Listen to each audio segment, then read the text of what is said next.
Faleminderit për pyetjen. Kryeministri është nisur drejt Shteteve të Bashkuara të Amerikës, ku do marrë pjesë në takimin e parë të bordit të paqes. Shqipëria shkon e përfaqësuar nga kryeministri në rolin e vendit antar themelues,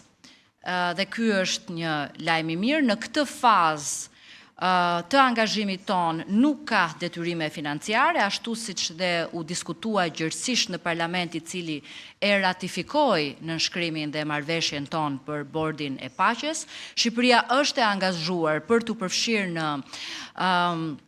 International Stabilization Force, pra në forcën ndërkombëtare të stabilizimit në Gaza, dhe ne këtë angazhim e kemi marrë dhe sot do prezantohet edhe nga presidenti Trump lista e vendeve që janë angazhuar. Angazhime të tjera financiare nuk ka, do shohim në një fazë tjetër, sigurisht edhe në diskutime të gjëra edhe me partnerët tanë, edhe me antarët e tjerë të bordit të paqes, por do shohim në bazë të statutit si vend themelues edhe detyrimet tona në vazhdim. Shqipëria nuk ka asnjë detyrim në këtë fazë, po sigurisht ka përgjegjësinë për të përfshirë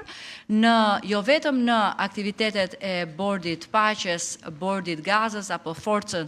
të stabilizimit, ku ne kemi rënë dakord që të përfshihemi, po dhe Shqipëria ka se ç'i ofron bordit paqes